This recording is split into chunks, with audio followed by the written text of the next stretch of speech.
Well, good morning, Chief. Can you believe it's June UTA already? It's unbelievable, and we're back for our 16th episode of the Peggy Podcast. Oh, we have a special guest with us today as well, don't we, Chief? We do. Mr. Bernie Cho from our Inspector General office is here to spend a little time with us this morning. Yeah, it's crazy. A Mr. Cho during the week and a Chief Cho during UTA weekend. So welcome, Chief. We're glad to have you here today.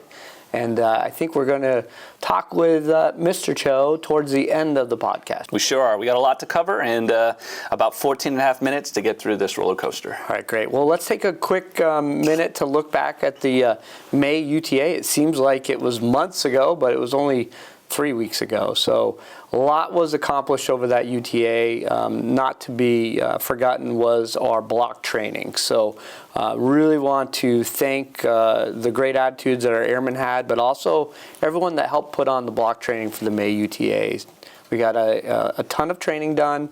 I know our operators, our maintainers, and some of our LRS airmen that are going out on the AFRIGEN deployment later this fall are ready now. So thank you all who helped put on that tremendous amount of training. Yeah, it's absolutely a wing effort and something that we see huge benefits on. And this one being the first one we're actually going to deploy after. So much more important and something we look very closely at. Yeah, the other thing that we accomplished during the May UTA is we had our Resiliency Tactical Pause Day.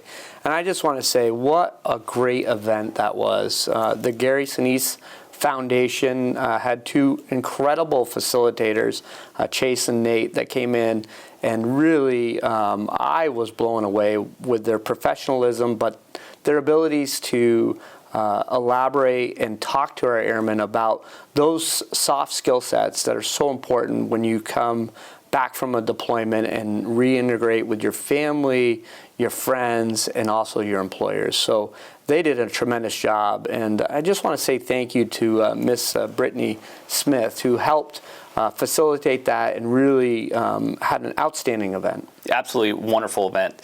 We also had the 3-on-3 basketball tournament led by our enlisted council. FSS took away the championship trophy, and I saw them walking around with it during the UTA weekend, so they were very proud. It was good to see that LRS didn't win back-to-back, so happy to see that. Look forward to next year's. And then we closed off the UTA weekend with the Chaplain's Prayer event.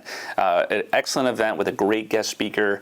A good time to come in, sit down, talk about what's going on in the world, do a little prayer, have a little breakfast, and really kind of get together. So it was a great UTA weekend to work on deployment, to work on resiliency, to work on all the different things we need to do to make sure we continually able to operate. So awesome UTA weekend. Yeah, and I heard, Chief, that the Boston Celtics might try to get a hold of Major Master Batista with her tremendous skills that took the trophy home for FSS. That's right. Basketball team. Yep, that's right. Well, sir, we didn't slow down after the UTA weekend as well. We had a lot going on in the wing the last few weeks, and really, kind of ended with the event we held this past Saturday with the STEM event. So a wonderful event there. It was a great weekend. We had a STEM event here at the base. 25 exhibitors came in. They did a tremendous job. It was a lot of fun. Some lessons learned that we'll take forward, because this is an event that we would like to host going forward on those years that we don't have an air show planned. It's really important, as you know, Chief, that we have our communities involved with what we do on this base and to see the great things that our airmen do day in and day out.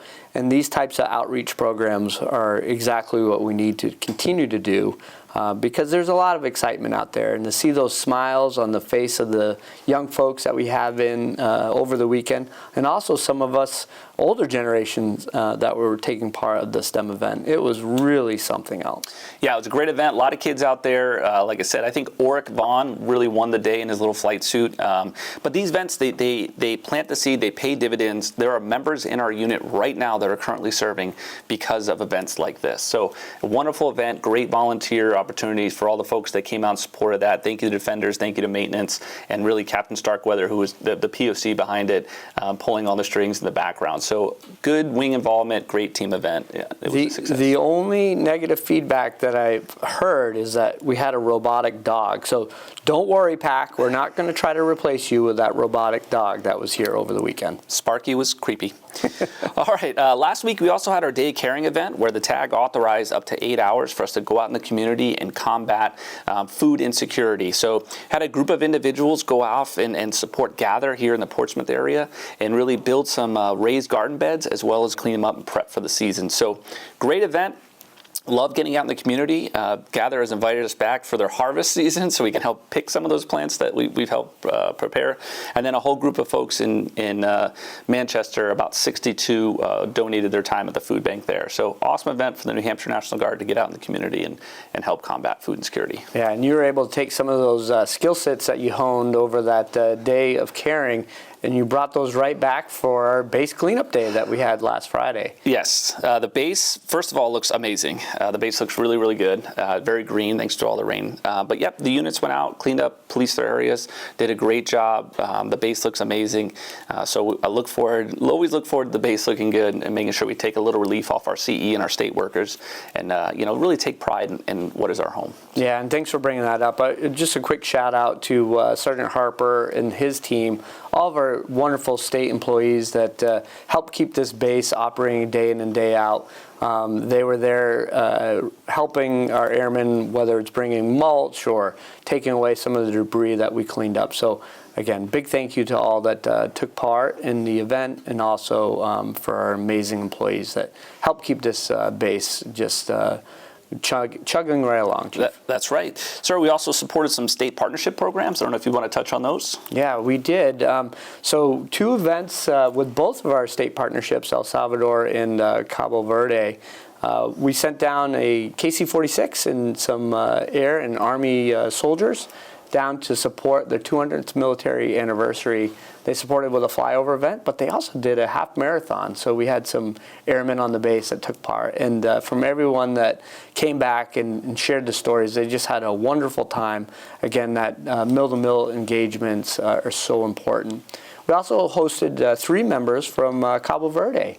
And that really the purpose of that visit was they're about to get a new aircraft, and they wanted to come up and really talk with our maintenance folks as well as our air traffic controllers on some of the best practices that we use before they receive this new aircraft. So we're very honored to have them here over a 3-day footprint to include their Director of National Defense. So great visit, and really look forward to continued engagements with both of our state partnership programs. Absolutely.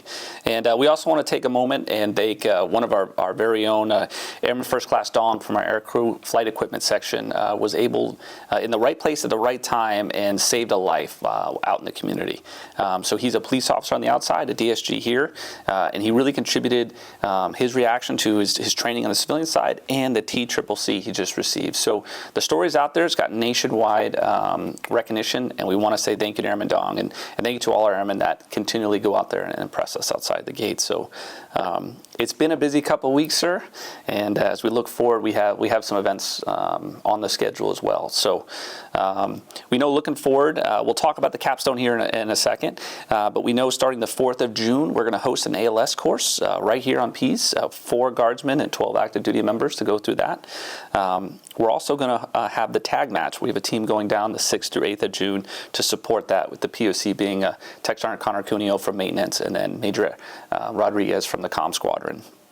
Looking towards the 14th of June, we have our safety down day where we can kind of pause and take a look, make sure we're operating in a safe environment. And then towards the end of the month, we have retiree day, and then we're sending a group of company grade officers down for a professional development trip down in Washington, D.C. with Captain Champy. So even though we're pushing through the UEI, we're not slowing down. We've got to make sure we continuously operate and develop our folks. You know what, the one thing I almost forgot with all these events that we're having on the 27th of June, it's going to be a change of command for the 64th Air Refueling Squadron. So Colonel Brandon Stock is going to be handing over the command to Colonel Travis Harvey. So looking forward to that monumentous event, because it'll be our first change of command since reintegrating the 64th Air Refueling Squadron back here at Pease. Absolutely. Speaking of development, we also have our FY25 enlisted and officer development opportunities. They were announced last week. So those are out to the wing. If you're interested in one of those programs, reach out to myself and I can answer any questions you have. Packages are due the 1st of July to me. It's a great opportunity to kind of get out and do something a little different. And then, sir, the final thing before we talk UEI is on the 12th of June, we have an incentive flight for our members here on base. So if you want to get someone on a KC-46 who's never been on one, please reach out to the CAG, Major Vaughn, and he can give you all the information you need for that. So a lot going on, but really our number one focus is the UEI. Yeah, you're absolutely right, Chief. And speaking of UEI, we have Mr. Cho here with us today. So thank you very much for being with us here, and we'd really love to hear your perspective on, this big event that we have in a week and a half. Sure, absolutely. Thank you for having me today, sir. So I get asked a lot, what is a UEI? So UEI is a Unit Effectiveness Inspection. It's a continuous evaluation by the AMC Inspector General. It's something that we pivoted to 10 years ago, and it focuses on the 4 major graded areas, which is executing the mission, leading people, managing resources, and improving the unit. The UEI also involves virtual evaluations through tools like MICT and iGEMS, and includes an on-site capstone every 4 years, which is what's coming up now. Identifying non-compliance and resource-related issues is crucial for maintaining an effective self-inspection program and justifying resource needs like we have on base here, and also emphasizing the importance of integrity and a culture shift towards continuous improvement. So we have the team coming out the 30th of May, and they'll come over the June weekend. What can our airmen expect to see as they come into the UTA weekend? Yeah, so coming into the UTA weekend, expect a rather large team, about 68 total inspectors, and they're going to be here for a couple of days inspecting primarily Friday through Sunday, and they're going to be observing, interviewing, and asking a couple questions.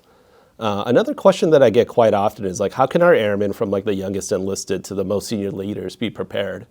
And the preparation has already been done. It's everything that we've been doing up until now. The most important thing I would say is just to have a good attitude while you're here, stay focused on your job, and make time to answer any questions from the inspectors. They might ask about what you do. They might ask about leadership, your experience, if you've ever deployed, if you plan on re-enlisting, and how you're connected to the bigger mission and the wing commander priorities. Well, I know, Chief, both chiefs, our airmen are definitely up for the task. And, I look at a UEI, it's really our report card. It's a look over the past 4 to 5 years of how this wing does its business. And I'll tell you what, there's not a better wing out there that knows how to execute the mission, to do it correctly, and to utilize our resources in a proper way. And our resources are our airmen. That's our number one resource. And I'm looking forward to having some guests on the space to see the great things that our folks do day in and day out. You and I both.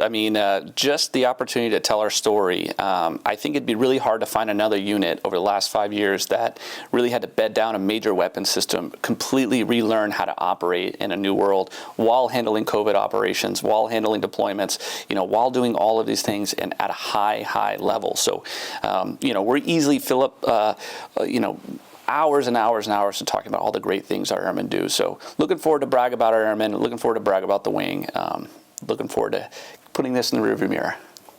Well said, Chief, well said. Well, is there anything else, Mr. Cho, you want to leave us with? One final note on the UEI before we wrap this up? Yeah, I would just say, there used to be an old adage with the old inspection system of painting the grass green before an inspection. There's no need to do that here. There's no need to present a false narrative. Present the truth. We have highly dedicated airmen. We've done some tremendous amount of work over the last 4 years. So I would just ask, be open and honest and communicate your experience. Well said, Mr. Cho. And, as I've been saying to our airmen all along, Chief, we're not looking for perfection. We're looking for progress. And I know we've made a ton of progress since accepting these beautiful KC-46s 5 years ago this summer. Absolutely. Absolutely. So, sir, another podcast down, episode 16. We're right at our mark. Great. Give you the final word, and All then right. Off we go. The last thing I want to say, it's been a busy stretch here. Folks are getting ready to have summers off from their college institutions, and I know my kids are looking forward to the summer with high schools starting to wrap up. What I'd say for our folks out there, if you're looking for employment this summer, we have lots of opportunities on the base with temp resources. So if you're looking for a job, there's not a better place to come and help us out for the next 3-4 months. Please get with your supervision, and we have the resources to bring you on because there's always work to be done. Absolutely. Thanks for all you do. Live free or die. Live free or die.